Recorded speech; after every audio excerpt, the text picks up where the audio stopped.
ડેડિયાપાડાના આમ આદમી પાર્ટીના નેતા ચૈતર વસાવા ધારાસભ્ય રહેશે કે નહીં તેને લઈને આજે મોટો ફેસલો થઈ શકે છે, કારણ કે વિધાનસભાના લીગલ વિભાગ કોર્ટના ઓર્ડરના આધારે સજા અંગેનો રિપોર્ટ તૈયાર કરી અને વિધાનસભાના અધ્યક્ષને આજે રજૂ કરી શકે છે અને જે બાદ આજે ચૈતર વસાવાને લઈને મોટો નિર્ણય પણ લેવાઈ શકે છે। શું છે આ સમગ્ર મામલો, વાત કરીશું આ વિડીયોમાં। વૈષ્ણવજન તો તેને કહીએ જે પીડ પરાઈ જાનાને રે। નમસ્કાર, નવજીવન ન્યૂઝમાં આપનું સ્વાગત છે। હું છું જયંત દાફડા।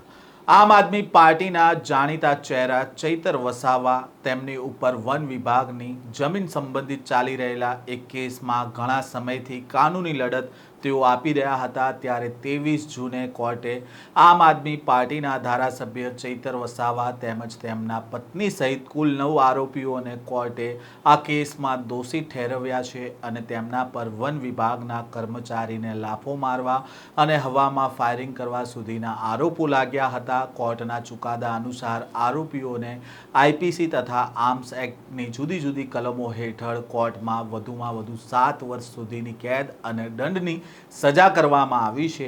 ચૈતર વસાવા ડેડિયાપાડા વિધાનસભા સીટ પરથી ધારાસભ્ય છે, ત્યારે કોર્ટના આ ચુકાદામાં the public represent of people act 1951ની કલમ 8(3)ની જોગવાઈ મુજબ ચુકાદાની એક નકલ સેશન્સ કોર્ટ મારફતે ગુજરાત રાજ્યના વિધાનસભાના અધ્યક્ષને તાત્કાલિક મોકલી આપવાનો પણ કોર્ટે ઉલ્લેખ કર્યો હતો।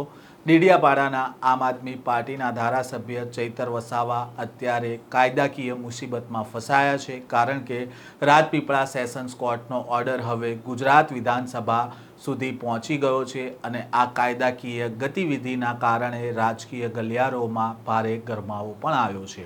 ચૈતર વસાવાનું ધારાસભ્ય પદ રહેશે કે નહીં રહે તેની પર અટકળો અત્યારે તેજ બની છે।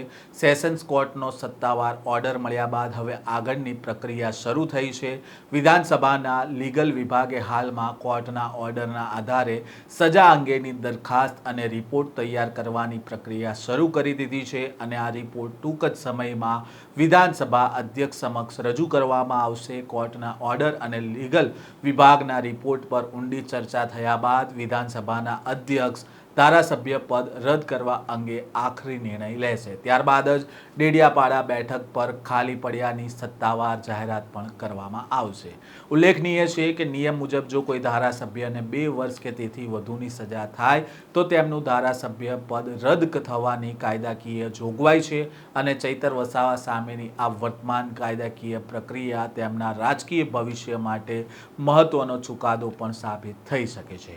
હાલ ચૈતર વસાવાની મુશ્કેલી ચારેય બાજુથી વધી રહી છે। એક તરફ ભરૂચ કોર્ટે પણ ચૈતર વસાવાને એક કેસમાં 29મી જુલાઈએ હાજર થવા માટેનો આદેશ આપ્યો છે। આ કેસ પોલીસ વિભાગ સામે કરવામાં આવેલા વિવાદિત નિવેદનોથી જોડાયેલો છે, તો બીજી બાજુ ઝઘડિયા પોલીસે પણ ચૈતર વસાવાને નોટિસ ફટકારી છે। તે કેસમાં ઝઘડિયામાં આવેલી એક કંપનીમાં ચૈતર વસાવાએ મૃતકના પરિવારજનો સાથે મારામારી કરી અને પોલીસ સાથે ગેરવર્તન કર્યું હોવાનો આ કેસ છે અને આમ ચૈતર વસાવા અત્યારે કાયદાના ચુંગાલમાં ચારેય બાજુથી ફસાયા છે, તો બીજી બાજુ આજે ધારાસભ્ય પદ પર જે લટકતી તલવાર છે તેને લઈને પણ મોટો નિર્ણય લેવાઈ શકે છે।